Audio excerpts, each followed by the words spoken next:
update. I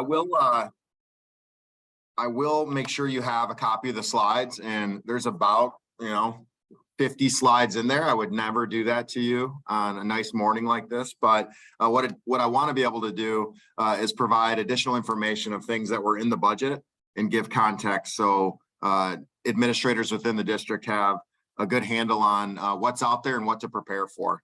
Because what I've often found is that there's a disconnect between our school year operations and our state budget. And if we can get the information to district administrators sooner, what it does is it allows them to plan so that when MDE starts sending memos out and says, hey, FYI, you got to do this or that, hopefully there's just a better awareness around all of that. So I'll put those slides in the chat. All right, let's get started.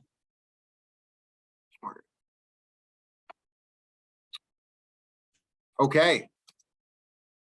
First and foremost, our legislature, they've been quite absent, and that's because we have a pretty big election obviously coming up in November, to where every state seat is up and on the ballot. And so they are only expected to be in session 2 days. The last time they were in session was actually on June 30th. So that gives you an idea of how active they are in Lansing. The other thing that I would make this group aware of is normally we would see an active lame duck. I'm not expecting an active lame duck either. So we have a situation where they're going to meet in 2 days in September.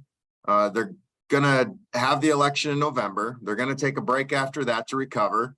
And then they're going to come back to the end of the calendar year, and there's not much appetite for either side to want to engage on lame duck.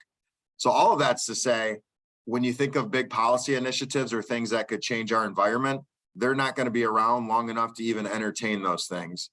So there's good news and bad news with that. The good news is it's things that we don't have to wrestle with. The bad news is there are some things they could do to improve our environment, and they're just not going to.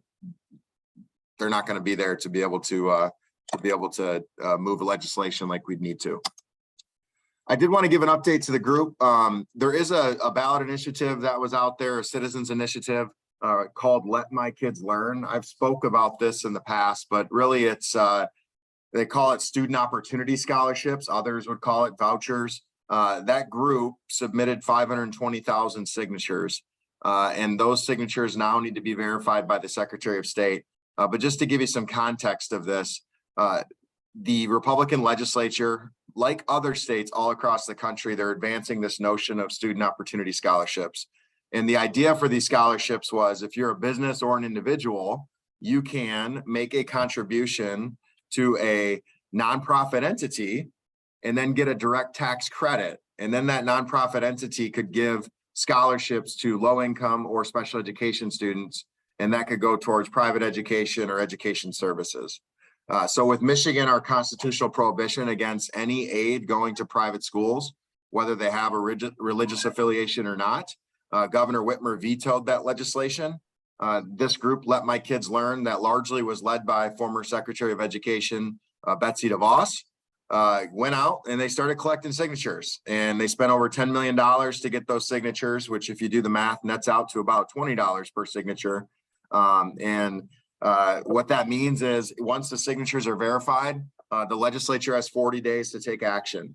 It's my anticipation that they likely, if those signatures are verified, will support, because they've already passed this, right? And then the governor vetoed it.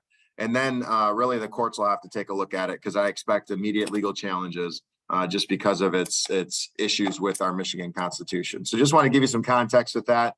I know I was asked several times when I was at the park with my kids and other places to sign for these scholarships for kids, and I politely declined, but that's where we're at with this particular initiative.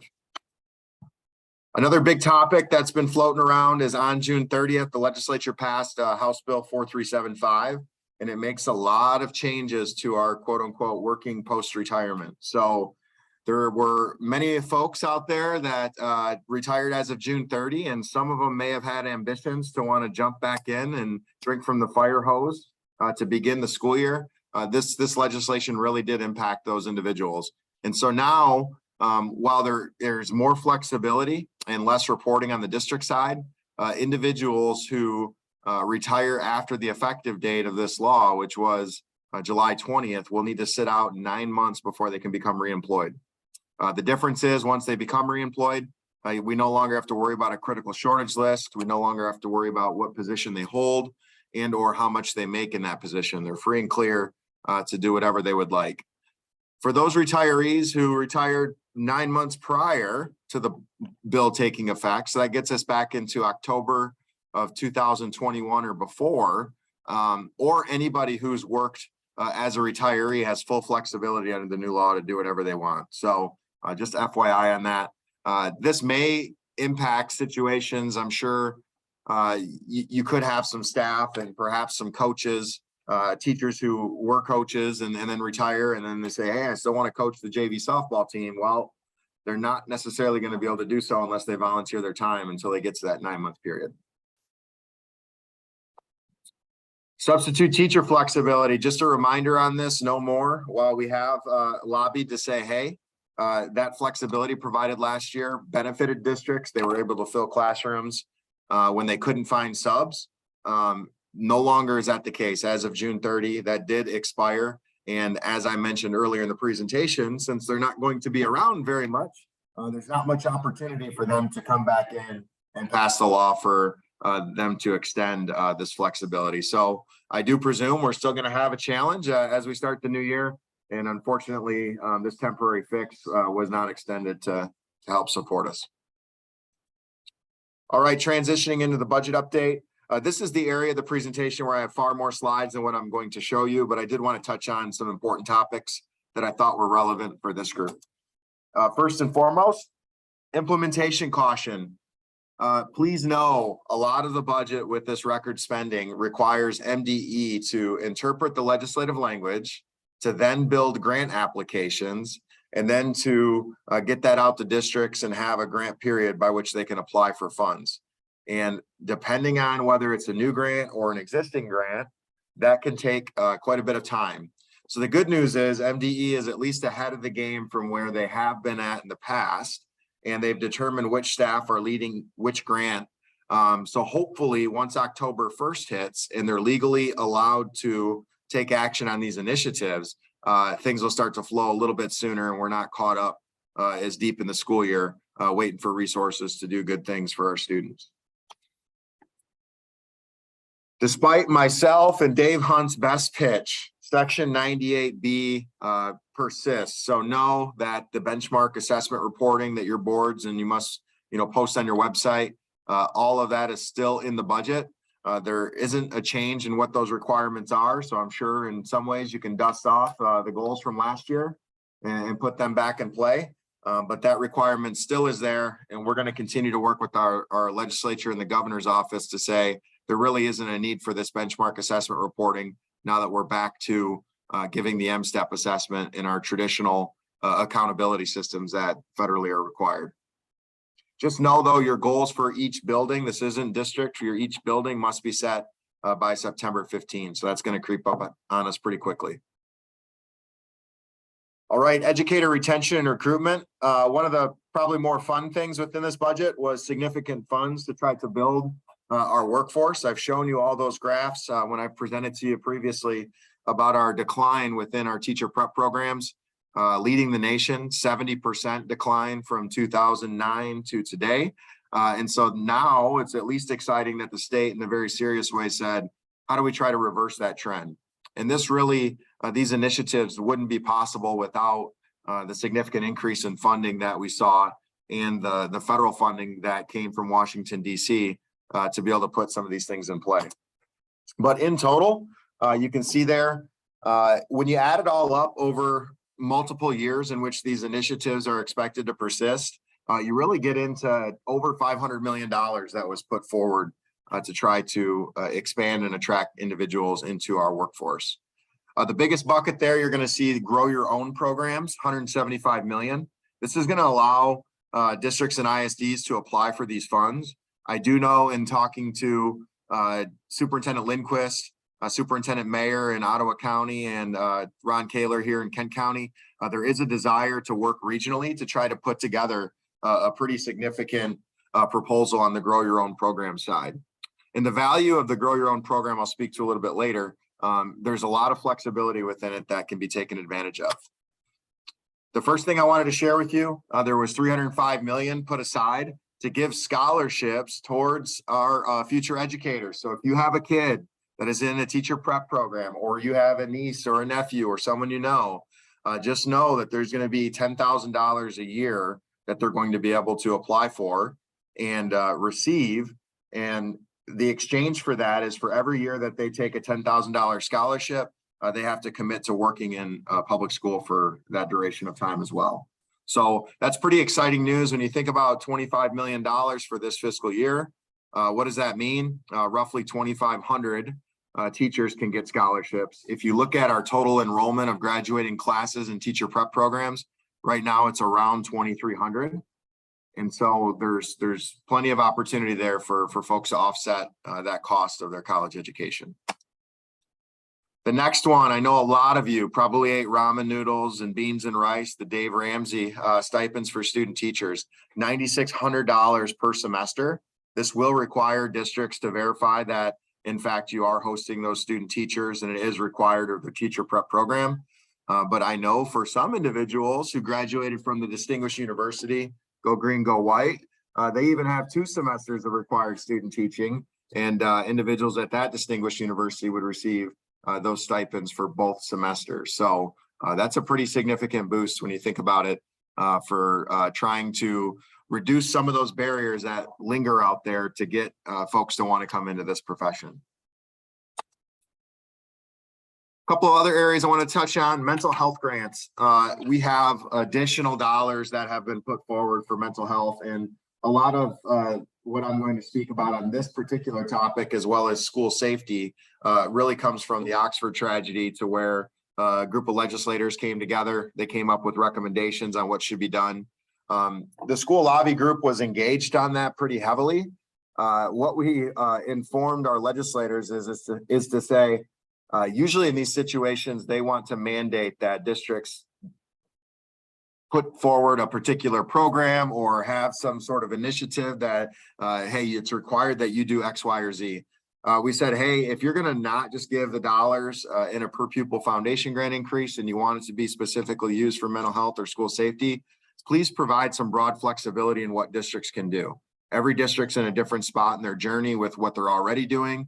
And so this can help supplement existing things or initiatives that are out there. So districts will have to apply for this, but roughly $100 per pupil is what they're going to be able to secure with these resources. Additionally, last budget year, there were dollars set aside, $240 million, for districts to hire psychologists, social workers, counselors, and nurses. I do understand that these individuals do not exist. They're unicorns out there in the universe, but to the extent you're able to find one of those unicorns, there still remains grant funds available that districts can apply for and offset the cost. Where I've seen individuals have the most success, if we're not playing musical chairs with these positions to where a person leaves one district to go to the next, is really in that nursing category. And the data bears it out. When you look at the nurses statewide and you look at the challenges in the hospital setting, there's more opportunity to try to attract a nurse to a school setting than to be able to find professionals in these other categories at this point in time. The last one is school safety grants. So similar to the mental health grants, there are going to be dollars there for districts to apply and receive, roughly $100 per pupil. Again, the allowable uses for that is pretty expansive. This can get into crisis communication. This can get into threat assessments, coordination with law enforcement, all of those things you see below in the context box. And finally, I know there's been a few districts who've looked at starting up some partnerships with their local law enforcement agencies. There is $25 million in the budget for school resource officers. And so those are dollars that can be secured to offset the cost of those partnerships as well. All right, Sarah, that is what I have for the group, and I'm happy to field any questions that folks might have. I saw one in the chat from Jenny Hammond. She was asking about timelines for the grant starting. I know you mentioned October. Is that all of the grants? Yeah, Jennifer, the first ones will flow October 1st, but realistically speaking, that's as early as it can happen. I would expect them to be rolled out later than October 1st. So- So those things will start popping up on Nexus. If they're, like I said, if they're existing grants, they already have those applications built, they'll be live. Districts can go ahead and apply. For other ones, they're gonna have to build those within the system, which we know last year and the year before was a pretty big nightmare for districts in trying to pull down funds. So I would expect that to take additional months as we move through the school year. What I can say is this: I've asked MDE for a list of what they expect timelines to be, and if I get that, I'll be sure to share it. What about the student teaching stipends? Is that this school year? Yes. Okay, okay. Yep. There'll be a separate form, and then a lot of that, whether it's the scholarship or the stipends, that'll flow through the higher ed institutions. We just have Okay. a verification aspect on our end, but And then the if we have someone in college that grant, there'll be directions on how they would apply coming. correct. Okay, Yep, and that Treasury, the Department of Treasury is tasked with that form. okay. Perfect. Thanks, Dr. Hammond. I'm gonna read this one to you directly, Chris. Last spring, you mentioned you were taking us to breakfast if work keys was still a requirement. Any updates on that? I do have a great update on that. So work keys passed out of the Senate Education Committee, so it literally is a Senate vote away. I do think, despite them not being around very long at all this year, that still will get over the finish line, and I will hold my commitment about the breakfast situation. So the reality is this: you've heard about this notion of the quote unquote 21st century Michigan merit curriculum reform and trying to expand the personal curriculum and make that more flexible. Well, the bill sponsor got into a little kerfluffle with some other legislators. And so with other advocacy groups that are out there, and mainly this is the business community, so the Michigan Manufacturers Association and others, they were opposed to eliminating the work keys requirement. They said, hey, we're willing to give up our opposition to the work keys requirement if we can get hearings and get the personal curriculum flexibility advanced. And we have a chair in the House who's saying, nope, I'm not willing to take those bills up at this point. And so then those organizations said, hey, we're going to ask our friends in the Senate to not now move the work keys bill, which, by the way, the chair in the House is a sponsor of, until we can get this logjam broke. So I'm still hopeful that we're going to get to that spot to where work keys is no longer a thing. And I still would like to get you guys breakfast, but it'd be nice to do it with work keys gone. Yeah, I was gonna say, if we have to pick, we're good if you can get rid of work keys. All I was gonna right. say, I never thought I'd say I'd rather just not have breakfast. There's another question from Megan Perot. Is there a limit to the number of semesters for the student teaching stipends? Some of our special ed programs require 3 or more placements.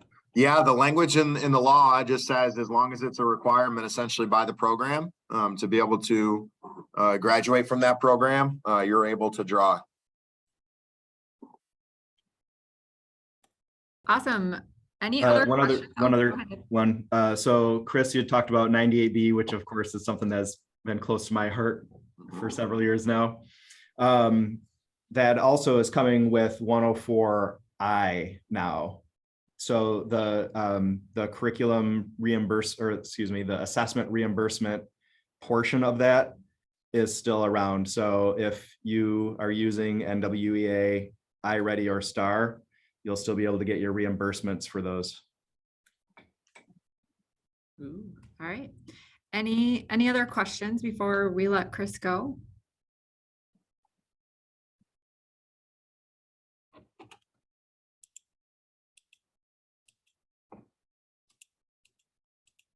All right, I haven't practiced my really long Zoom wait time in a long time, so there we are. All right, with that, Chris, just thank you so much. You said you're gonna email the link to the presentation? Yeah, I'll put the slides right in the chat before I log off here. Perfect. And appreciate the opportunity. And if anybody has questions about any of the slides that you see, feel free to reach out. Thanks, Chris. I am gonna turn it over to Dave. Dave, I did not like put a break specifically in, but at some point, can you give us like a 5 to 10 minute break in the middle of what makes sense for you? And with that though, I'm gonna turn it over to Dave and Munetrix, and we'll take a break a little ways in. So morning, everybody. Glad to see everybody. I've been able to work with, I think, almost everybody at some point over the summer. But I wanted to talk about Munetrix today, and I wanted to convey a couple of things, and then also try to get a plan for how we can kind of collaborate around this resource that we are subscribing to. So the main thing that I want to talk about with Munetrix is that what I've been finding and what I've found with systems like it in the past is that you 100% get out of it whatever you put into it. And so it's not the sort of thing that you can pay your subscription fee and then magically there's going to be this huge benefit for you. And so there are some things that we need to do on our end that we would need to do to kind of get things going well. And then there's going to be things that we need to continue to do to kind of maintain the work on that. And I'm going to be working with Sarah and getting feedback from you as far as how we can systematically do that as a county, whether that's something that happens at our curriculum director meetings, or it's something that happens at our quarterly state and federal program meetings where we have some time to check in, see where we are with things, talk about implementation, talk about maintenance and upkeep. But I think it's something that we all need to work together on. I think that we could find a great benefit to it if we were all to collaborate and make sure that we're maintaining this and getting the most out of our subscription. So basically that's kind of the concept of why I wanted to have this meeting today and to talk about it. And I know that the kickoff meeting that we had where we all kind of came into the innovation room was a mess. And so Munetrix, reached out because we, as part of our subscription, we are paying for PD from them. And so they're reaching out and they're saying, hey, we're ready to do the next round of PD. And I was like, let's pause on that and let's do a little bit of internal work. And then maybe we'll get to the point where we're ready to hear a little bit more about other features and those sorts of things. So that's kind of where I am today. I wanted to pause there to see if anybody had any questions about that concept, or if there's anything that anybody want to talk about before we jump in and start talking about some specifics.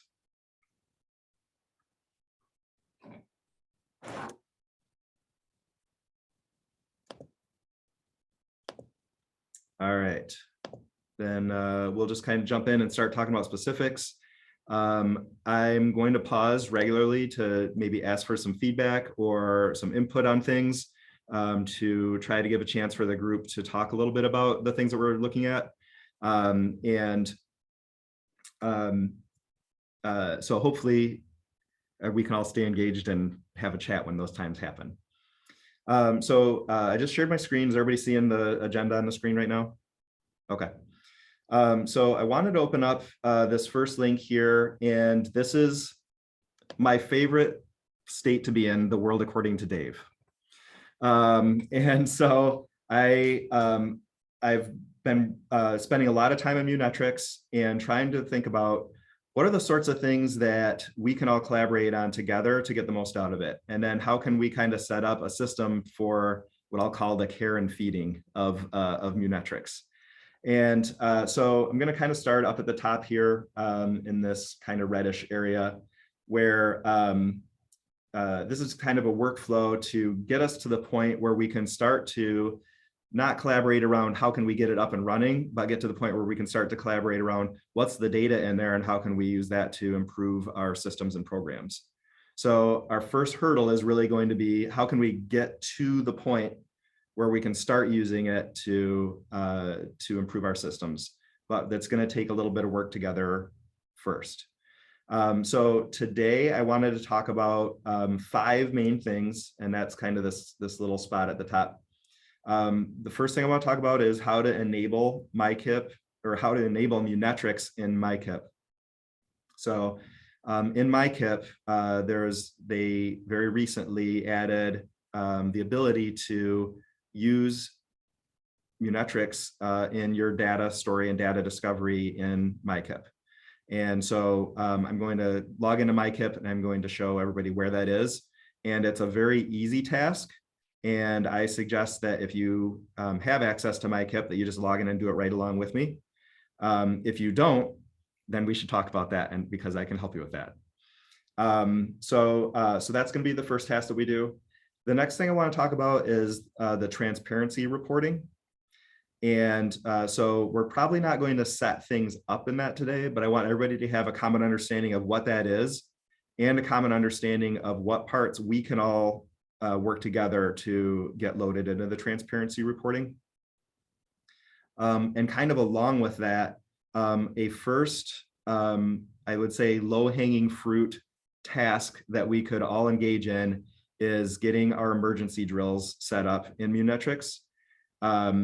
And getting those transparently reported through Munetrix. So we'll talk a little bit about that. In conjunction with that, I wanted to look at who in our districts have access to Munetrix right now. Who do we think could be added to that? And the reason I kind of have that connected to the emergency drills is that we could get all of our principals in, and as the principals are conducting their emergency drills, they could be completing this reporting for you. And so there's this whole concept of being able to distribute some of the work of the upkeep for this. So that's kind of why I had those connected. And then the last thing that I want to talk about was local assessments. And so what local assessments will be able to be used in the system, and who and under what conditions do those local assessments get into the system. Later, we'll talk about how can you use the data there and how does that connect with a bunch of the other features in Munetrix, but it's got to get in there first. So we'll kind of check in and see where everybody is with that today. So that's kind of what I'm hoping to talk about today. And we'll see how we do. And if it ends up taking longer than expected, we'll just start to work that into our regular workflow somehow. If we get done early, then that's okay too. So so why don't we start off, and well, before I do that, just wanted to pause to see, was there anybody that thought that there was something else that should be maybe on that list, or something that we wanted to check in about today? Anything like that. But honey, a lot of times in life, there are choices that you have to make. Okay, so I'm going to go ahead and I'm going to pop over to MyKIP, and I just wanted to show you real quick how to enable Munetrix. And if you have your MyKIP login, you're welcome to just log right in and do it right along with me. So first thing is I get a lot of emails still that say, how do I log into MyKIP? You just go to mykip.org. So you don't need to go through the data hub. You don't need to go through the data cockpit at my login. You don't need to do any of that stuff. You just go to mykip.org and you click login with my Launchpad. It's going to give you a list of all of the entities in the state. And so you can just type in yours and make sure that you log into your entity.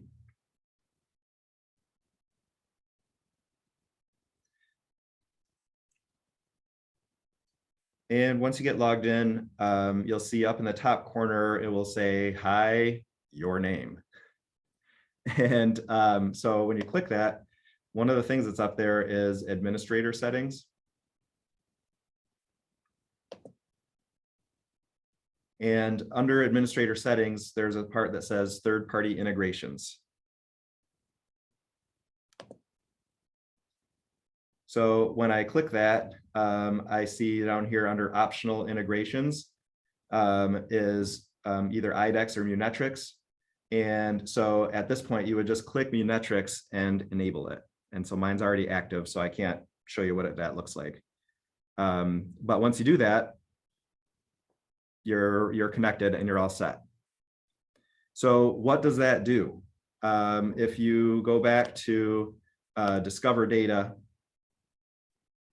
you don't have to necessarily follow along this spot, but just so you know, if you go into your either an existing data story or were to make a new data story, and you wanted to add data to your data story, then Munetrix is now an option to add that. And right now, since we haven't done a lot of work to populate a lot of stuff in Munetrix, there won't be a whole bunch that we can add yet, but this will be a way that you can, right within the system, add local assessment data, add demographic data, add perception data. So all the different things that we're able to do with Munetrix, you'll be able to start adding those things after we have a more robust implementation.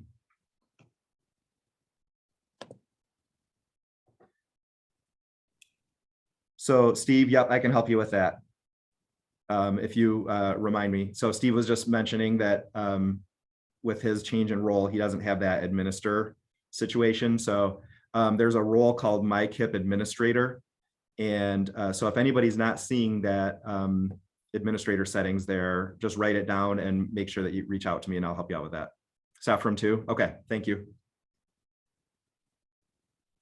Okay, so so that is really kind of our first task, and that's a real super easy one to get enabled as long as you have the MyKIP administrator enabled. And like I said, that will be really helpful in the future to be able to make those connections. So just wanted to pause, other than a few folks that need help getting MyKIP administrator access. Are there any other questions about getting into MyKIP and getting Munetrix enabled, or what it will do for us in the future by doing so?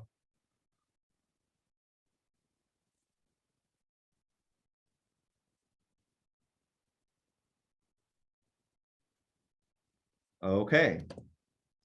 So I'm going to pop back over, and I want to talk about transparency settings. So one of the huge features of Munetrix is that it will take care of the myriad of things that we're required to transparently report. And sometimes that comes through our state legislation, and sometimes that comes through federal requirements. And if you're not using this, you're missing out on why you're subscribing to Munetrix. So, or I should say, one of the main reasons as to why we're subscribing to Munetrix. And so I'm just going to take a peek down at this little transparency graphic that I put down at the bottom. There's really three parts of your organization that need to be involved in this. The first part is your business office. And your business office has separate meetings about this, about Munetrix. So they don't need to come to our meetings to talk about Munetrix. They have separate meetings about it at their business official meetings, and they have separate trainings about it. But it'd be good to be in coordination with the business office, just to to see, hey, are we ready to go live with this? What's up there already? Those sorts of things. So the business office has a bunch of stuff where they would go in, they would decide which of the financial things that they're going to put up on there. There's tons of flexibility about what goes on, what doesn't. And then they either will go in and upload CSV files to Munetrix box, which I'll talk about here in a minute, or right in the manage documents spot. And so I'll show you both those things here in a minute. So as far as us, I put us down as kind of like the program office. We're going to go in and I'll show you about this stuff, but I wanted you to have like an overall concept first. We can decide on kind of what they call them ribbons up here. And then if we're going to attach files, or we can actually link to existing web pages. And then the last piece that I put there is to distribute the management tasks. This doesn't have to be something that you even necessarily do. It's really more of your responsibility to decide what needs to be there. And it's the sort of thing that an executive assistant, office staff, front office staff can very easily do. There are some things, especially with emergency drills, that would really make sense for the principals to do, or their office staff. This isn't something that's going to land squarely on your shoulders, but I think it'll be your responsibility to decide what parts do we want to engage in? This will all make a little more sense once we get in there and take a look at it. And then finally, the third entity or the third party organization that needs to be involved is whoever's maintaining your website. And there are two ways that you can use the transparency reporting. One is to very simply link your mitten, the transparency mitten, to the public facing Munetrics site. And so you decide what's public facing, and then it would just link directly there.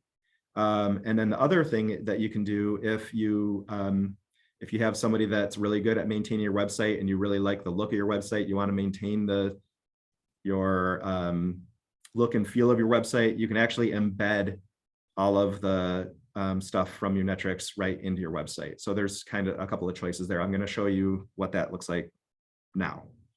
So that's kind of just the 10,000 foot overview. And so wanted to get in and actually show what does that transparency look like. So I have two examples. One comes from Fruitport. And so when I click Fruitport's transparency reporting, it links out to the forward-facing public Munetrics site. And so this is everything that that their business office has linked out there as public information. And so this is all stuff that we're required to report out on. So it has all of our approved budgets and personnel expenditures. It has all of their agreements with different bargaining units. So all that kind of stuff that we have to report. Instead of going out and loading that all into the web page or sending it to the webmaster and all that kind of stuff, they just put it all into Munetrics. And once they put it in Munetrics, they click a button that says make this public, and then it comes up on their public site. So you can see right now that everything that's on there for Fruitport right now is all around finance. And so one of the things that we'll be able to do is we can start to put our own reporting stuff up there. Like we can have our AERs appear here. We can put our 98B reporting that Chris just talked about up here. We can have this be where we publicly report our Title I plans. So those would each get their own ribbons down here. So when they talked about ribbons before, we could have ribbons that would say things like AER reporting, Title I plans. So all the things that we're required to report out on anyway, we can just put them into the system, and then it will automatically do that transparency reporting for us. And like I mentioned earlier, this would be where all of that emergency reporting. So we're required to have, X amount of drills, which we'll talk about later, and we're required to publicly report on those. And so I'll share a little personal anecdote about that when we get there. So, but this is what it looks like if you were to click the transparency button on your webpage, and it just links out to the forward-facing public Munetrics site. So I found another district that does this, but what they did was they actually embedded the transparency reporting instead of having it linked to the public site. So this is Avondale. And when I click their transparency mitten, then it stays within their website, but all of their reporting comes through embedded in the website. And so this requires a little bit more work on your webmaster's part. They need to know how to kind of resize things and change aspect ratios and other stuff. So if those are just two options, you can kind of take the easy button where you just say link right to that public site, or you can get it embedded in there.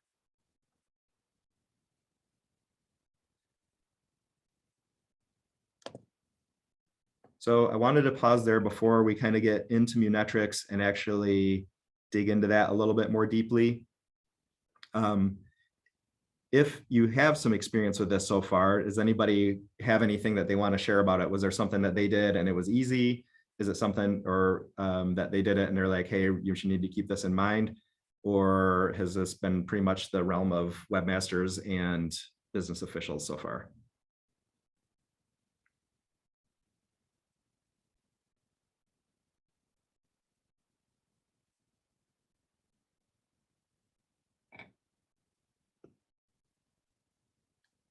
If we were in a room together, everybody would be avoiding eye contact right now. I'm not saying anybody should have done anything on this so far. I'm just wondering if anybody has or what their experience is. So, so okay, we will go with, this will be something that we're all learning about today. So, so what I'm going to do is I'm going to log into Munetrix. And so when I go into Munetrix, I can actually see everybody's districts here. And when you log in, it'll just pop straight to your district. So anybody want to volunteer? Look at Allison. She's like, I want Dave to go to Fruitport's site. All right, so we're going to Fruitport. And when you log in, it looks really very similar to what was on that publicly facing page, right? So there's all this budget stuff. It's got this general fund data, but then it gets into all these other things that are not publicly shared. And so any of these things can be turned on or off to be public facing. But the main thing that I want to talk about with everybody today is this whole manage documents piece here at the top. So you're welcome to log into your Munetrix and kind of follow along. We're not going to actually turn any of this stuff on, but it might help to kind of click through it a little bit just to see what it is and how it works. This manage documents piece here is what we're going to focus on. I did want to show you real quick. It is super easy for your webmasters to get this stuff embedded. They would just click the webmaster tools and they literally just copy this. And if they wanted to embed it in the web page, this is the code that they use to do that. And if they want to just link straight to your page, the public facing page, they just copy the web page right here and paste that into your transparency link. So it's a super, super easy connect for them to get this connected. It's not complicated at all. Just wanted to show that. So if you're having trouble logging into Munetrix, we do have a spot in the agenda here a little bit later where we're going to talk about user access and who has access and all that sort of stuff. So for right now, I'm going to go to manage documents. And so right now, this is all the stuff that is turned on for Fruitport. And a lot of it kind of gets embedded then in other under little plus signs and ribbons and all that kind of stuff. But this is everything that they have turned on. And it's really easy to add new things there. And there are some specific new things that I suggest that we all work together to get uploaded there and have a common implementation across the county. And I believe that I have those listed in our agenda. Let me double check that I did that.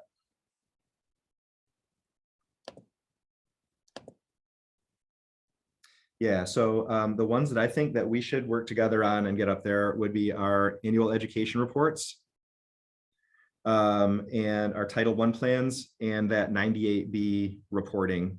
So those are that local assessment reporting that Chris talked about earlier. And then the emergency drills, the way that I suggest doing it gets accomplished in a different way. So we'll talk about that one later. So let's talk about how we get AER, Title I plans, and the 98B reporting up. I'm here under those manage documents part, and I just click add new. You probably won't have to select your school, but because I have countywide access, I do. Don't worry, Allison, I'm not adding anything for you. I'm just showing. And then under the group, this is where it lists out, this is every possible thing that you can upload. And so for us, we would say we were going to put up our annual education reports. And you can do two different things here. You can either do a link to it. So let's say that there's a place on your webpage that you already house all this stuff. You can just make a link right to that sub webpage of your webpage if you'd like to.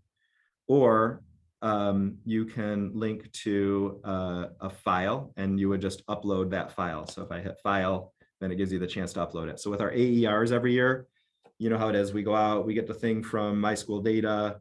We embed that into a document that they put out for every year. We turn it into a PDF. We upload it to the web page.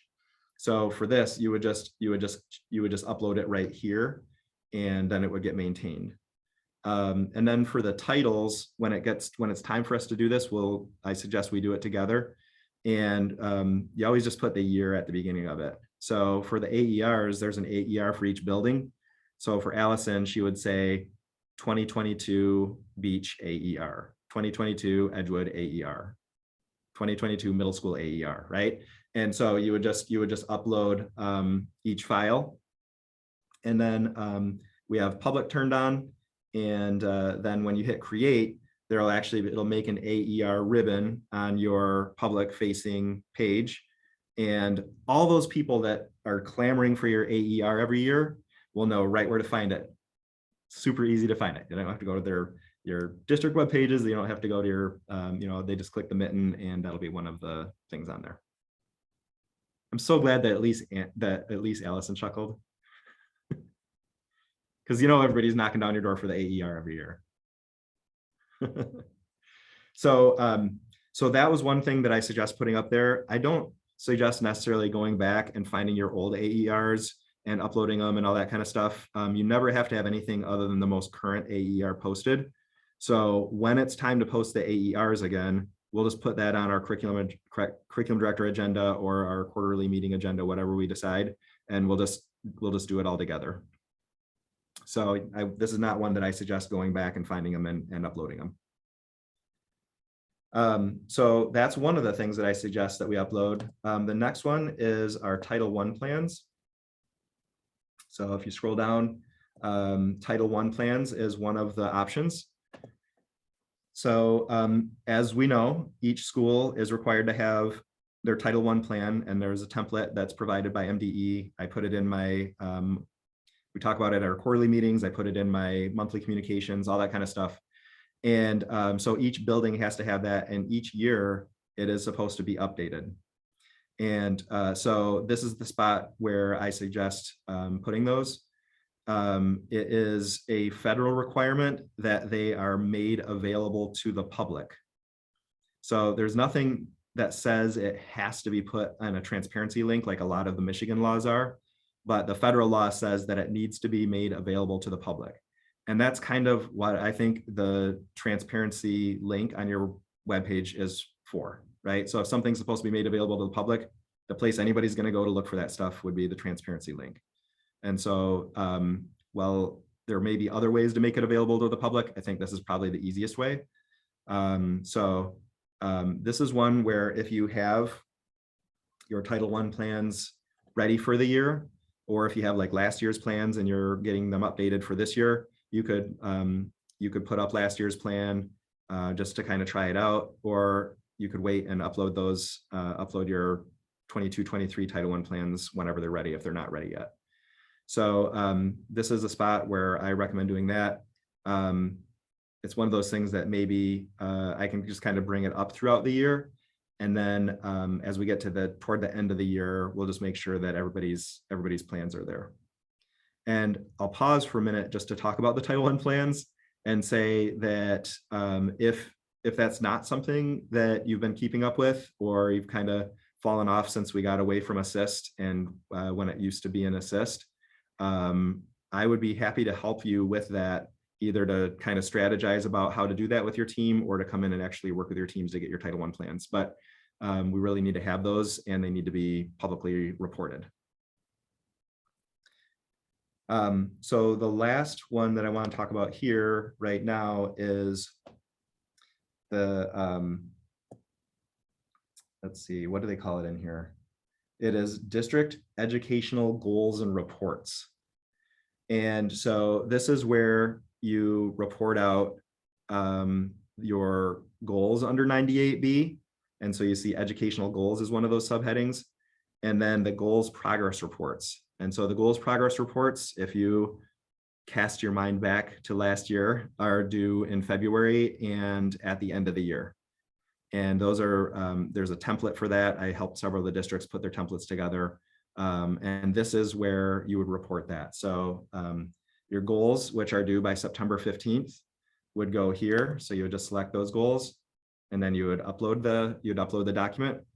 And then come February, you'll click goal progress reports, and you'll upload that progress report. And then at the end of the year, you'll do that again. So I think for the February and end of the year ones, those are something that we could all do together. So I'll be putting out all the guidance. I'm in contact with MDE and GELN right now. I'm assuming they're going to want me to make all the guidance around 98B 104I again. So I'll be able to help everybody with that reporting, and this can be the spot that we get it reported out. All right, so I just wanted to pause there for a check-in. I'd like to see if I could get a few people to just give a little bit of feedback, just to say something like, yes, it seems like these are good things to update, or have we thought about something different, or, you know, or if there's a question about it. But I'd like to just pause and just see if I can get a few people to give some feedback on what we've discussed so far.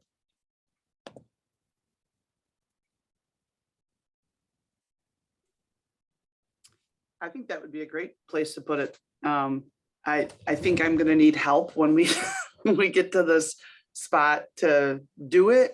But then I know our guy that used to run our website, our tech person has changed, but he used to get mad at the clutter. And I think that this will help with that, right? If it's all just in one spot. Right. So I think this is great. You made it look very, very easy, but I'm sure when I go to do it, it will not be that easy. The good news is, since for you specifically, Allison, since that transparency link is already set, there's literally nothing else for the webmaster to do about it, which would have made your old webmaster very happy. No, he just didn't like it when all the other stuff, like if I had AER in one spot and if I had a title thing in another spot, or, you know, Right. he just didn't. So I think him and probably the new guy will just like that it's all in one spot. And then, so. Yep. Yeah, and I'll just to tack onto that, because kind of looking at some web pages, sometimes it's really easy to find the AERs. Sometimes I can't find them at all anywhere. Sometimes they're at transparency links. Sometimes they're a link on each individual building's web page. And so I think this is a good spot for us to all get together and get consistent on it. Hey, Dave, I just have a quick question. I logged into my Munitrix account and I didn't have those same buttons that you have. So I'm assuming, I mean, all of our stuff is up, so I know that Stacy's doing that, but is there a certain permission level that needs to happen for those? Yeah, so we'll talk about permissions in a minute. I actually wanted to show everybody this stuff to see, so everybody could kind of understand what were the things that we need and who might need it and what might I not have. And so once we get, the last thing we're going to talk about is permissions today. And when we get there, I have a spot for everybody to make notes in there for Munitrix to fix. So Okay. I saw a couple people put in chat that they did or didn't have access to a few things. So just keep that in mind. And when we get to talking about permissions, I have a spot in there that you can make a note about that. Sometimes it's great not to have permissions. I just, you know. I think that this will be a good one to have. All right, thank you. And it's pretty much as easy as what I just showed. So it's just, the hard part about it is remembering to do it. But if we all get on the same timelines and we're all talking about the same documents, it'll be really easy to stay on top of it because we'll just do it together. Dave, your intention is that there'll be time built into future agendas that Yep. do the work, so you can walk through and help people out in that process. Yep, exactly. Yep. Whether that's here at our curriculum directors or at our quarterly state and federal programs meetings, or if we wanted to say that we just do a Munitrix morning 3 times a year or something like that. I don't want to say exactly what it is. I have a spot for feedback on that, but yes, we want to have a common understanding of this, figure out who needs access, and then work together to keep it updated. Exactly. All right. Any other thoughts before we move on? That was about 100% better than my initial training, which honestly, that training, we were going the opposite direction because I was scratching my head, and then I was asking people around the district, and everyone was kind of doing this. I don't know. So Dave, I appreciate the spoon feeding and hand holding. And if it's a tool that's going to add value and efficiency to our lives, then I appreciate it. But that was not the initial impression at all. And I'm just being point blank. So. Yeah, and Sarah and I kind of talked about that and how to kind of set this up. I think there will become a point where it will be beneficial for Munetrix to come in and show us like what we can do, but we kind of all needed to figure out internally how to all get on the same page. So so thanks for that feedback. So Andy mentioned like that efficiency standpoint. A lot of the stuff we're going to talk about today is really that efficiency side. But we are going to get to the part where there's going to be added value on our systems or academic side. So right now we're kind of talking about efficiency of compliance, things that we have to do anyway. So, but bear with me. I promise we'll get to the part, not today, but throughout our work this year, we're going to get to the part where we're able to add value around academics and systems things as well. So, but just trying to kind of get a good common understanding, and like Andy said, do a little bit of spoon feeding right now. So, okay. So I'm gonna share my screen again, and let's get back and kind of take a look at what the next thing on the agenda is there.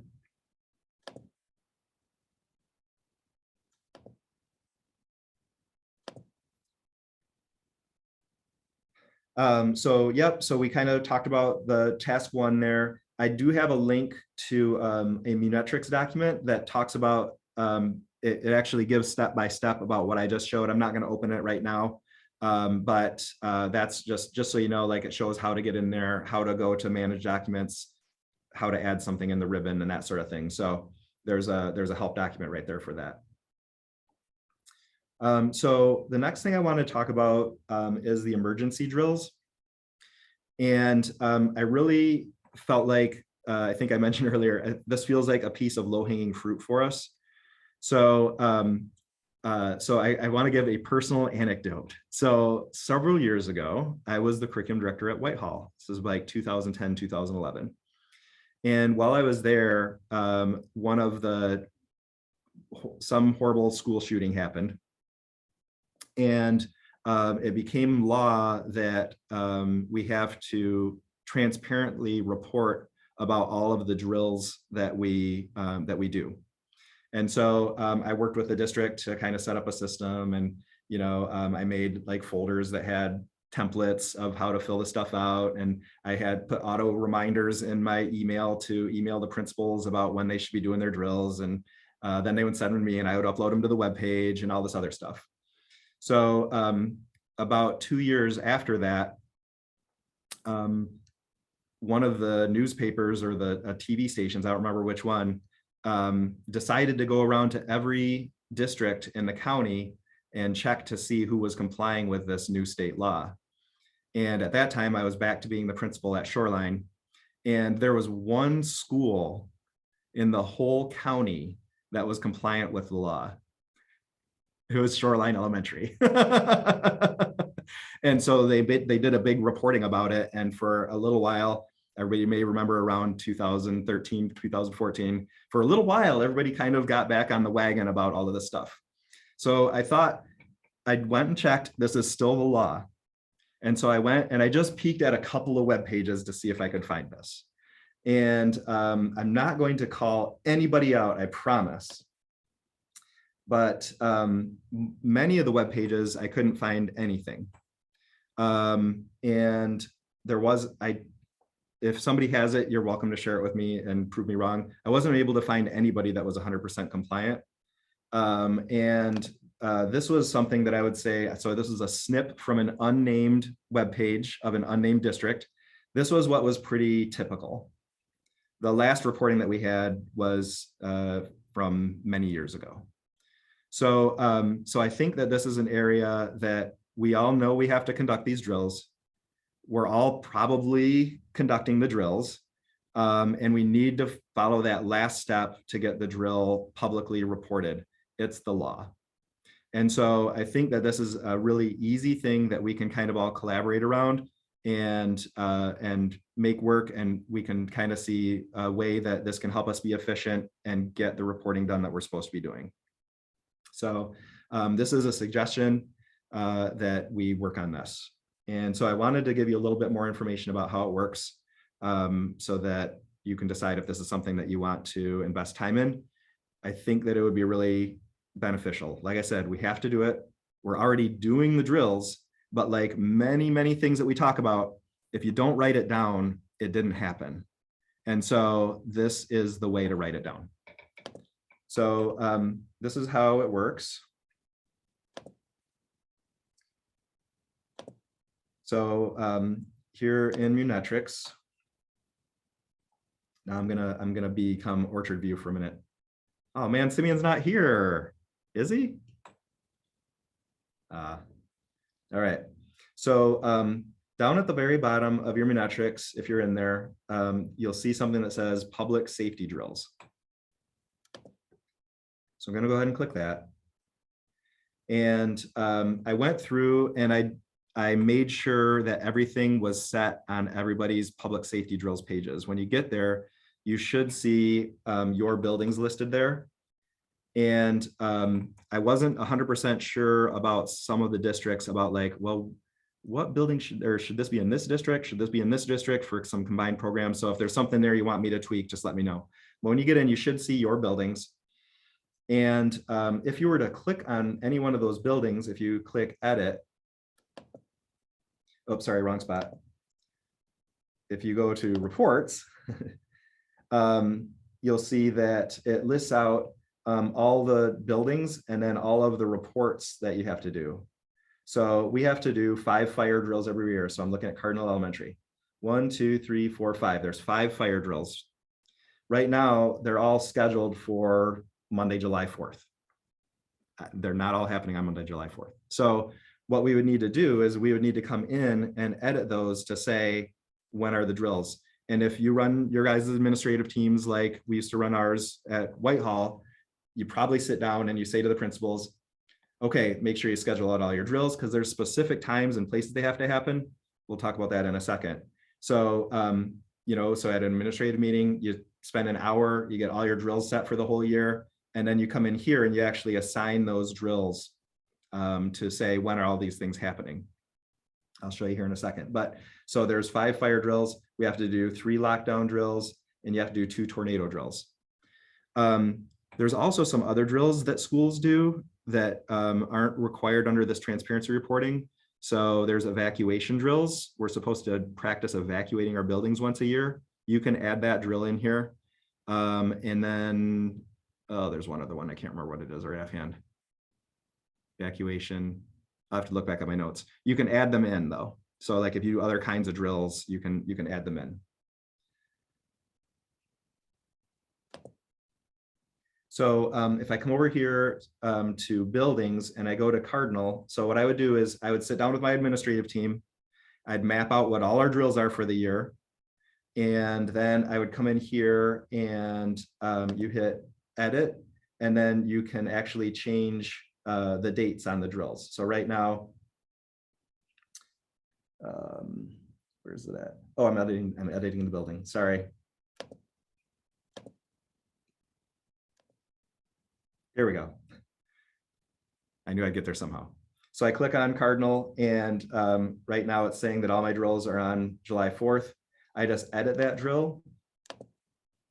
And I come in and I say the date that it's actually scheduled, the time that it's actually scheduled. And then when I do that, it's going to change from saying that it's late to saying that it's scheduled. And then on the day that it actually happens, what I would suggest is you give principals access to this, and the principals come in and they sign off on it. And to sign off on it, they just come down here, they say, these are all things that we have to report. We had 470 kids present today. We executed it on September 13th. We had our school resource officer, Officer Smith was there, or the fire chief came and helped to supervise. You put in principal so-and-so, And then when you type your name, it will actually make a signature of it, like it does that in like Adobe Sign or some other things. When you type your name, it'll actually put your signature. You click I authorize it. And if you want to type in some lessons learned, you can. You hit save and it just posts it automatically to your webpage. So where right now, if they're doing this, they're filling this all out by hand, or they're typing it all in and then scanning it to a PDF and then uploading it to a web page or sending it to Webmaster to upload to the web page. You don't have to do any of that. It's just the drills are all here. You just make sure they're scheduled. And then when they happen, you fill out a couple of fields and you hit save. And it'll all be on the web page.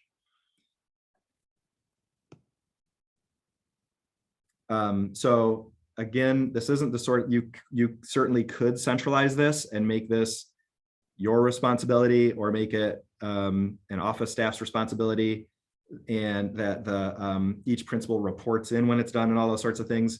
This is definitely something that the principals probably are already in charge of, and it would make their lives easier. They don't have to keep the forms. They don't have to scan forms. They don't have to upload forms. They don't have to send them to anybody. If they're not filling out forms, it gives them a form to fill out. Again, I think this is a really good thing for us to collaborate around, learn about, and actually try out with a system that will help with some efficiencies and reporting. So I wanted to show one last thing before I get a little bit of input on this. And that is this document that I have linked here tells us what the drills are and when they need to happen.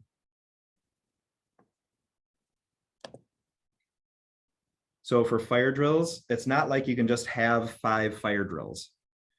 So as we know, that 3 of those have to happen before December 1st and 2 of them have to happen after December 1st. So it's not like you can have, oh my gosh, we forgot to do our drills. Let's do all 5 of them on June 1st. So there have to be, there's specific criteria for the tornado drills. One of them has to be in March. For this outside of, when it comes to lockdown drills, there have to be 3. One has to be before December, one has to be after January, and one has to be at a time that is not just a regular classroom time. So I always schedule them at lunch times. And let me tell you how much fun that was with 5-year-olds. The cardiac response drills was that other optional drill I was talking about. So evacuation drills and cardiac response drills are 2 optional drills. You don't have to do those, but if you do conduct those, you can document them in Unitrix. So if you haven't already done so, what I suggest is sitting down with your administrative team and mapping this all out for your district. And what I'll say is the next time we get together to work on this together, I'll say, everybody bring in your emergency drill map for the year, and we'll work together and we'll just all put it right into Unitrix. So I wanted to pause there again to see if anybody's if they tried this in there, if you think that this is a good use of our time, if you're thinking about how maybe you might distribute this work. Is this something you might have the principals do or front office staff? Just wanted to have a little conversation about that to see where people are with this specific feature.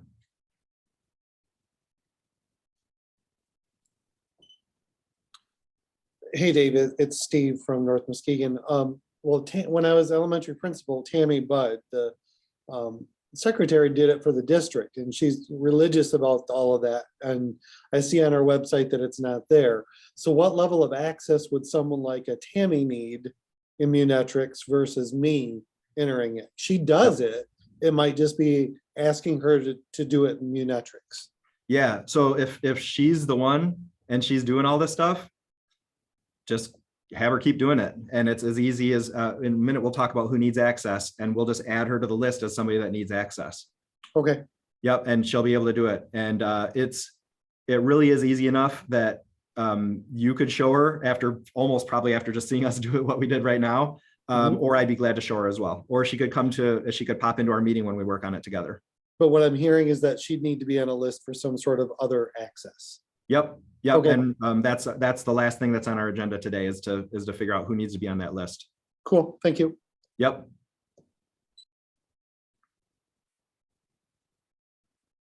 So I heard from North Muskegon that there's a centralized person that kind of helps to run this whole thing, and that person could keep doing it. Any other thoughts about how you might do that for your district?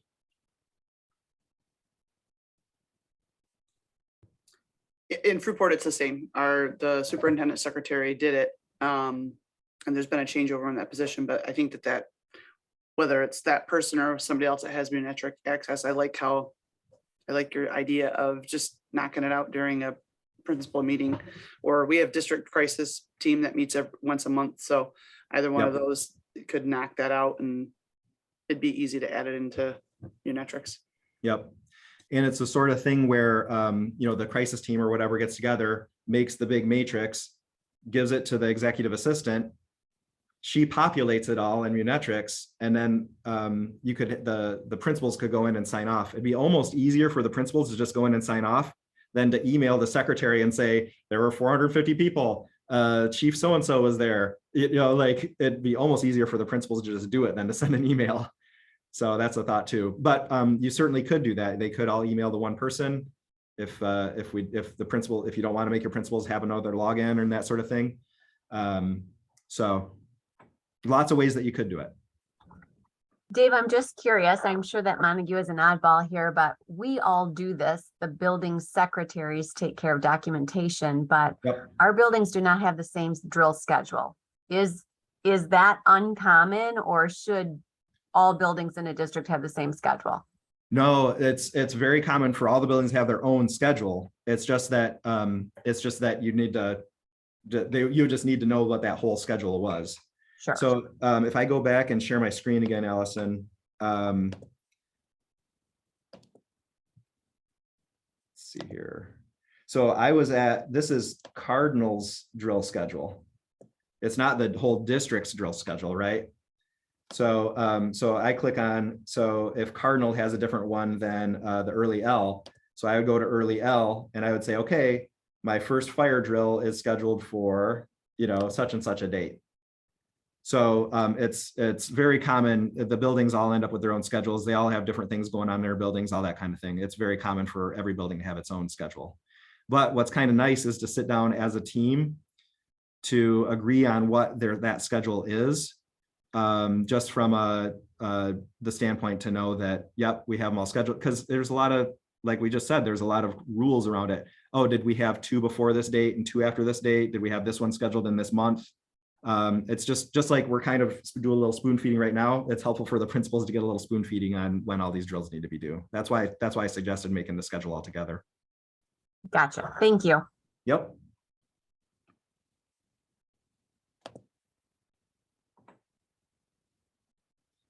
So I guess what I just would like to know from this group is, does this seem like something that we to kind of stay up with that we could all work on together in this group?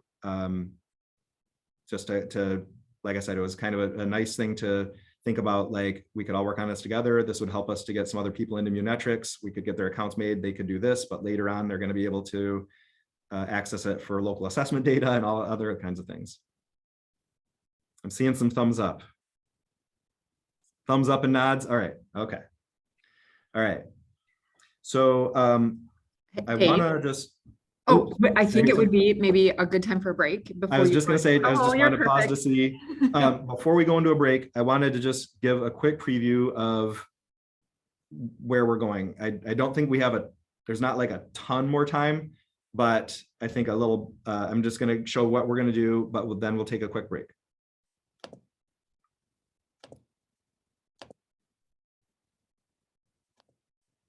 Let's see here if I can find my stuff. There we go.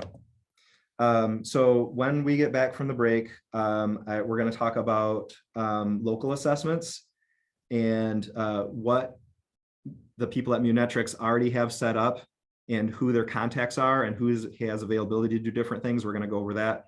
And then we're going to look at our users, and then we'll talk about how we want to work on this together moving forward. So let's go ahead and Sarah, 10 minutes, 13 minutes, 12 minutes, 12 minutes and come back at 10. Perfect. I love it. All right. All right. So we'll see everybody at 10. All right.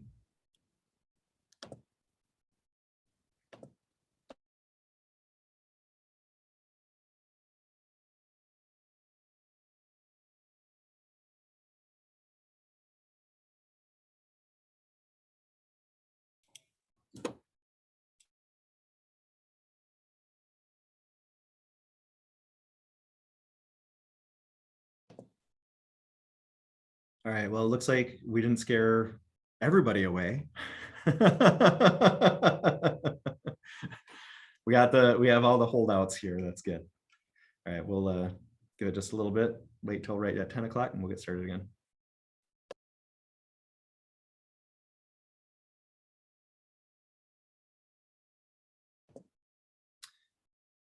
All right, so I'm gonna go ahead and share my screen again and we'll jump into the local assessment stuff. Did I share the correct screen? Oh, I'm not too rusty yet. I'm brushing off all the Zoom rust. Okay, so local assessments. Thinking about all of the assessments that we give in our county, I have the list of assessments that will go into or that can interact with Munetrics. So it's NWEA, STAR, iReady, Acadience or Dibbles. It will do both. It'll do Acadience and Dibbles. It will warehouse Fontes and Pinnell and DRA. There are some additional assessments that it will also warehouse, but they're not anything that we give in our county.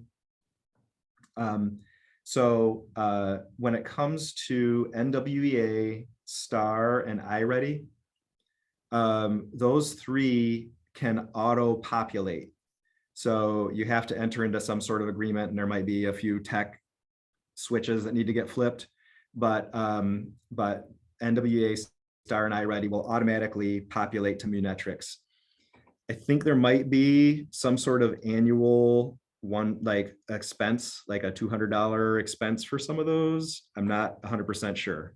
So if you want it to automate, there might be a small expense that goes with it.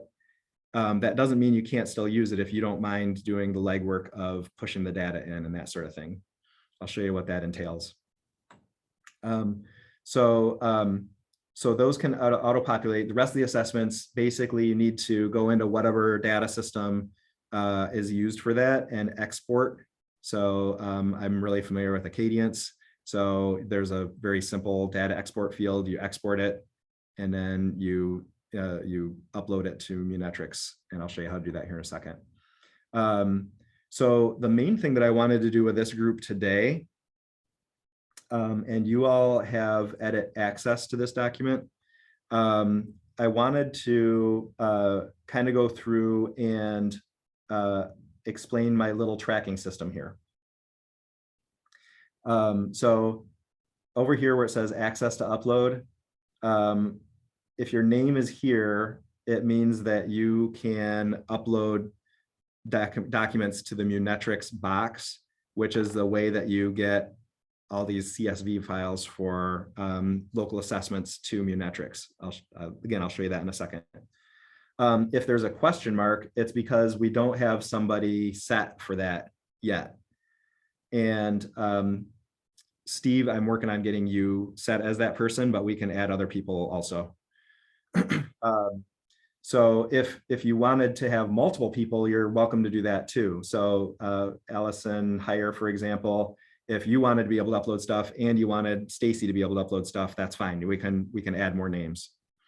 So if you want to make a change on here, you could add other people's names here. If you want to like put your tech person, or Saffron, if you didn't want to be the person to upload it, but you wanted to add somebody else, if you could add that, but put it in a different color, I'd appreciate that. I think you guys have had access to this.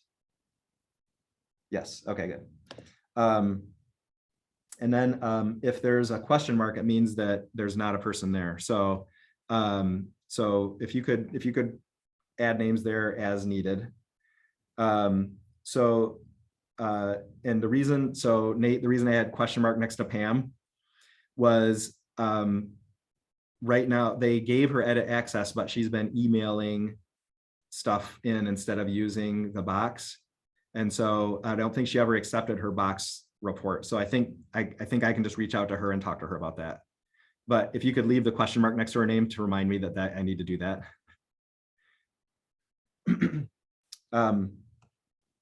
So then if you look over on the assessments side, in parentheses, I either have set or I have question mark. So if it says set, that means that they actually already have data. So whoever was listed there, it might have been you or it might have been somebody else in your district, already uploaded a bunch of historical data, or they might have already made that connection for the data to flow automatically. So if it says set, that means you're set for that assessment.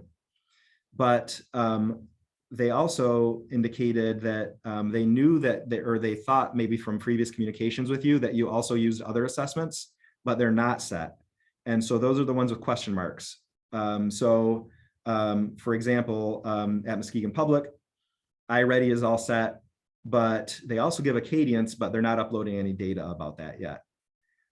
So that's kind of what those question marks mean.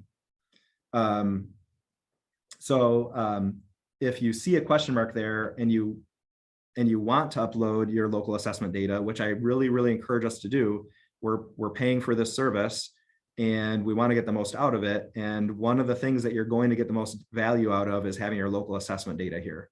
So what does it do to put your local assessment data in? I've actually had this conversation with a few people. They're like, well, I use the Acadience website and they have awesome reporting. Like what else would I need this data for? So you can upload this data here. They report on it in different ways. So they have their own reports that are different than the reports that go with your assessment, but they'll be able to give you comparative tools to say, okay, so the kid scored this way on this assessment, but how did they do on the other one? So how did they do on Dibbles compared to, or Acadience compared to NWEA? Or how did they do on the NWEA compared to the state assessment? And if you use some of their other features, then it will actually import those data in. So like, we actually have a pretty robust iReady system here. Not everybody uses it though. So if you're not an IRIP, too many acronyms.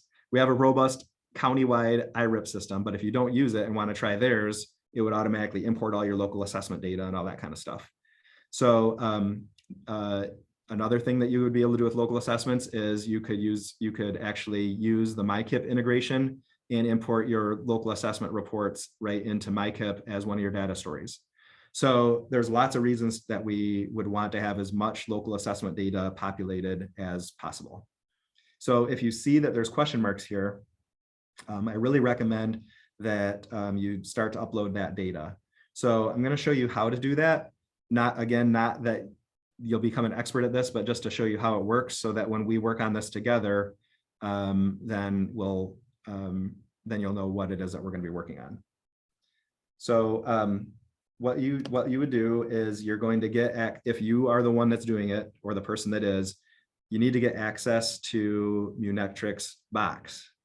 And so it is basically just a simple system. Oh, darn it. I think I'm in Google. I hope that Google works. Yes. Okay. So, so basically it's basically just like a Dropbox or a Google folder type system. So for you, I see all the districts in the ISD. For you, you would just see your district.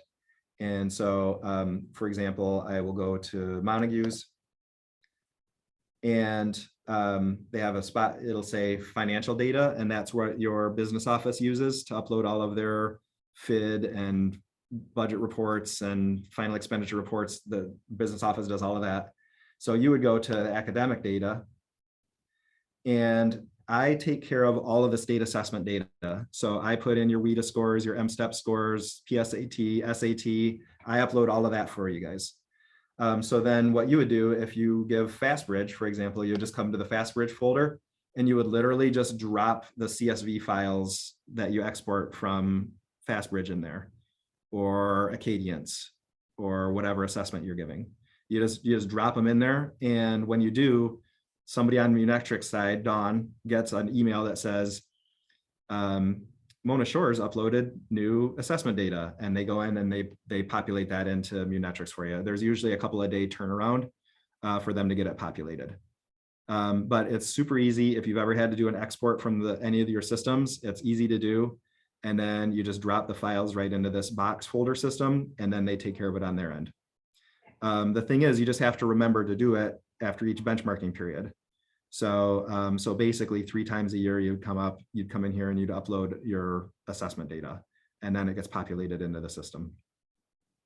Like I said, NWEA, STAR, iReady, we'll all do that for you. I think there might be a nominal charge, and you can decide if $200 is worth it for you to not have to log in and upload your data or whatever. So that's kind of how the assessment stuff works. So a little piece of homework then for the group is to, if you're not on the list, get yourself on the list, which we're going to work on. And then if there are some assessments that aren't getting uploaded, to start thinking about how to get those assessments uploaded into the system.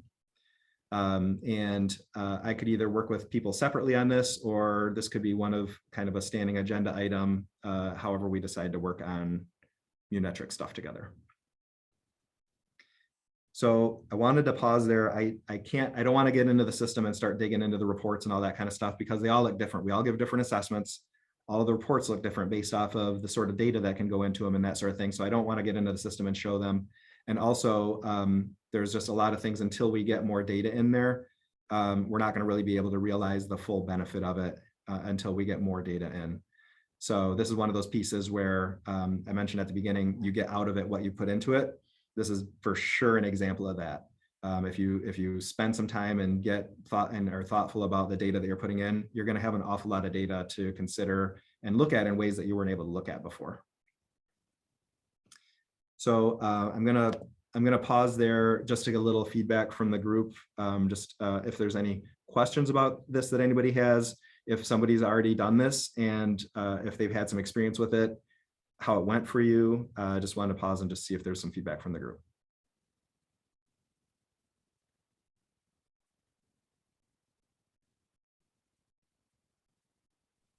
Dave, I feels like spring was a blur to me and so long ago, but I do remember Jim and I working in MyKIP and trying to look at bringing in some of the Munetrics data, and it didn't desegregate it the way that we needed it to. So my wondering is, when we have that issue with our school data, we can, send a request for a new report kind of to be done. Is that something that would happen? I mean, it does not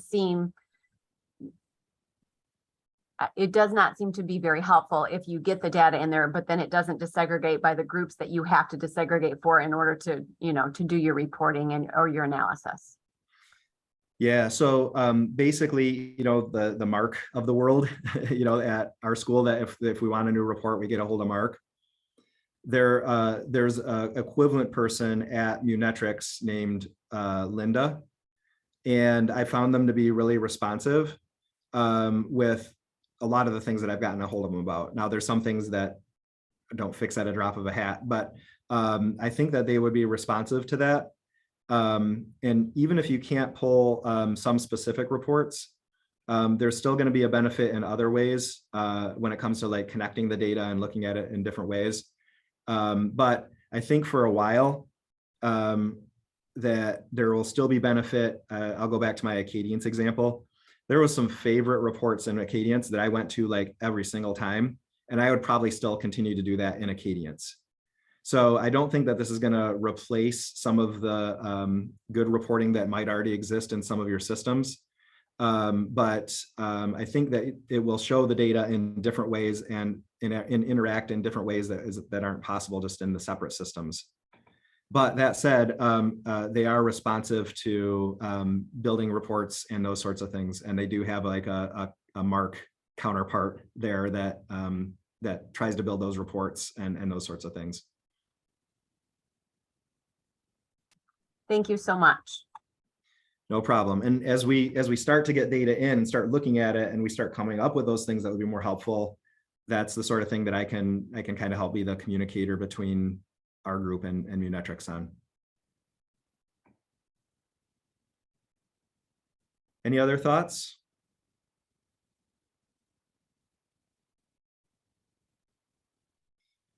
All right, let's go on to our last agenda item. Well, sorry, second to the last. Then be a little feedback at the end about how we want to collaborate more on this. So the next one is I really wanted to kind of show some of those things before we got to user access to get you start to thinking about who else would it make sense to have in here as a user. And so I have a few different links here. The first link is who are our current users.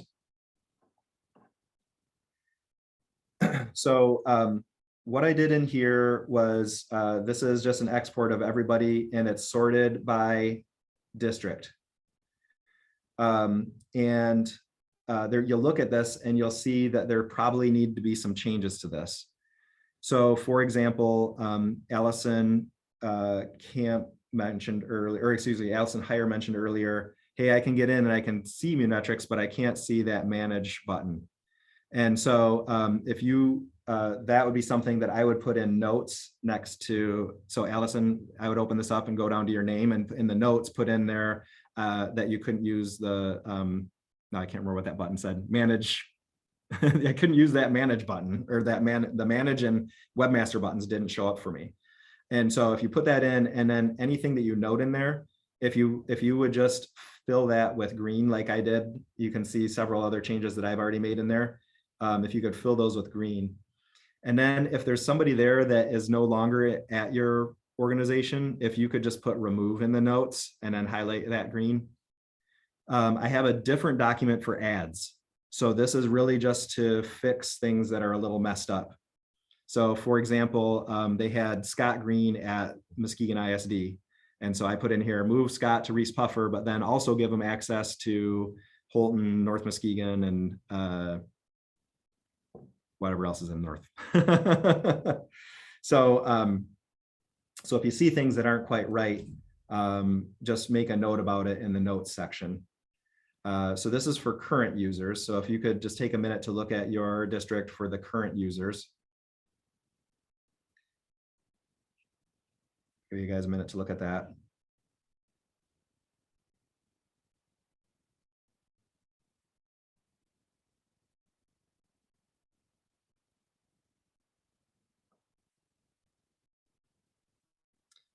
And then the next link in there is who needs accounts.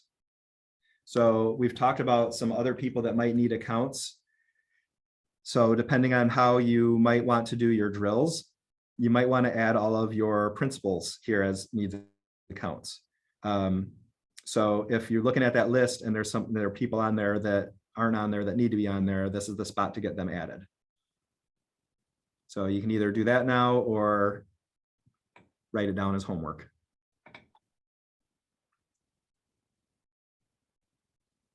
Dave, I'm not sure we have permissions to edit that. I had to request access. Oh, that's weird. There's some people in there typing. Anyone with a link is an editor. I'm not sure what happened there. You're in the new accounts added.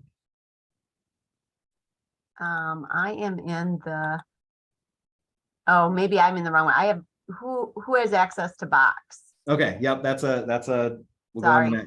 But Yep. it looks like maybe I need to change the edit feature on that one. So we'll get there in a sec here. So this one is just about our Munetrix accounts. And then the last thing we'll talk about is Box here in a second. So if you wanna get those added.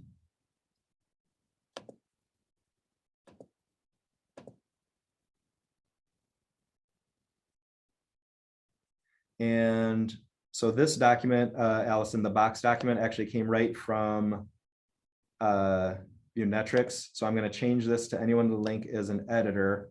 And then if you'll just do the same thing on this, if you add somebody, if you'll highlight them or put them in a different color, just something, or put new next to them, just something so that we know that something needs to happen with that. So you should have edit access now, Allison. You just might have to hit refresh.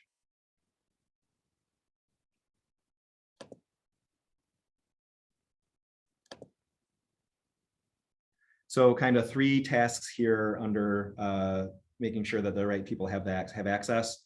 Take a look at current users. If something needs to change in that, just make a note about it in the notes column and highlight that in green so I can make sure I see it. If you have people that need accounts, add them to the who needs accounts spot. And then the last one is who has access to Box and then who needs access. And if you add anybody new there, just highlight them or put new or somehow indicate that it's a new person that needs to get added. So kind of 3 tasks there. Dave, can you remind me again what box is? Yep, so the box is, let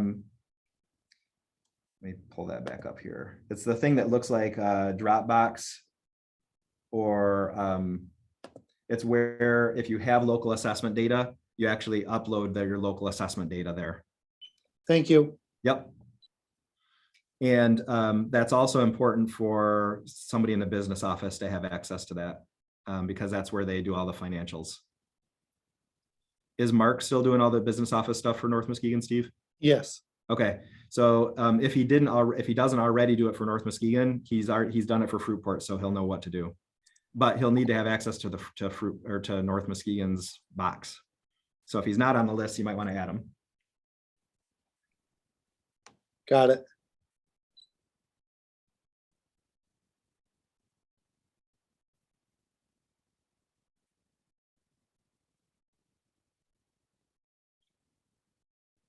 Okay, so I wanted to move on to the last item, which is just to get some feedback on other things that we'd like to work on this in the future, and then how and when we might want to collaborate around it. I made a few ideas about some things to maybe next steps that I would do. So the first thing is, let's have some follow-up time together, where I could send things out and say, hey, the next time we get together, we're going to work on uploading local assessments. So bring your CSV files, or the next time we get together, we're going to work on emergency drills. So bring your drill schedule. So I think just some facilitated time to do some of the things that we talked about today would be really good.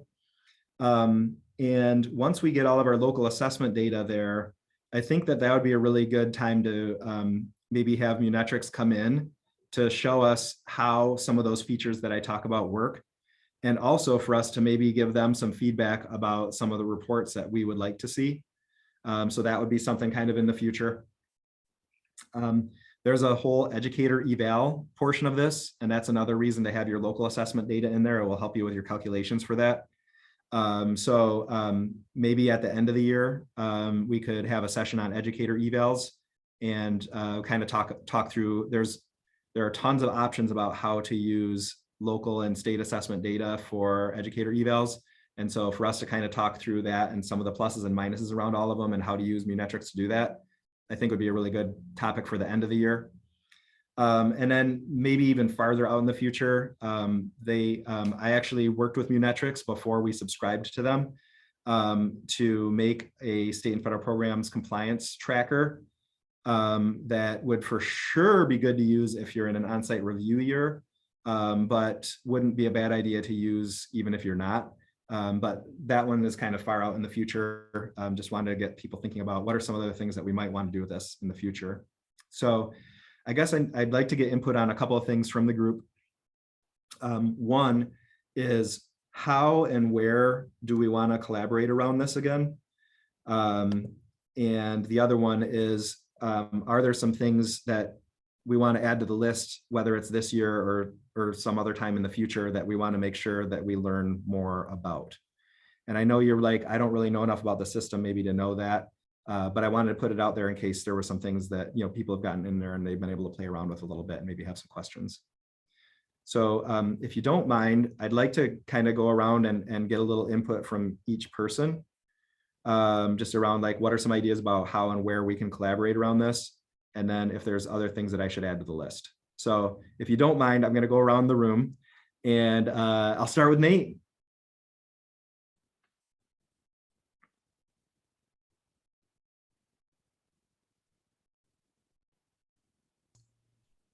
Things I want to learn about this? So how and where might we collaborate around the things that we talked about today? And then are there other things that I should add to for future learning? Yeah, so things that I'd like to learn more about are obviously with us, it's kind of a niche, but with FastBridge being that a third party or not a state represented, so it doesn't automatically happen. I think when I was looking at the reports, I just need some time working in the reports and then understanding how to use those within the MyKIP, and then getting them linked to the transparency page. And the more I do it, I think time set aside to do that, like we did today, will be helpful. Accessing those things and utilizing them the way you talked about today. How we do that, I think when we get into the timelines, like, I mean, there's things that are like, somebody earlier said something about the spring feeling like it was foggy. I literally, like, I'm like September 15th, the goals, like that's where my brain is as of right now. So everything you talked about was like a, it was like this fuzzy, and like, as you were talking and as I was clicking on things and as I was pulling down tabs and ribbons, I was starting to go, oh yeah, I do have a little bit of knowledge of this, but I think keeping it periodically in our face will allow some more opportunities like that. So I would recommend a tempo that's not like huge drawn out work sessions, but snippets of little pieces of it so that we can keep it in our brain so it's a little less foggy. Very egocentric, but just where I'm sitting today. Well, what I heard though is like small segments just in time versus like, let's get together for a whole day and crank a bunch of stuff out. Yes, please. Yes, got it. All right, Steve, thoughts? Well, yeah, lots of thoughts, but I'll keep it to this. Being brand new, I like Nate's idea of being in the right bucket at the right time. So this was one of those fire hose things, and we knew that it was going to be. But putting things in the right bucket to do it for academics or for whatever reporting, I think will be helpful in these meetings and or separate. I'm open to anything, but that's just where I'm at, but I'm also brand new. So I defer to the group as well. Thank you. Andy?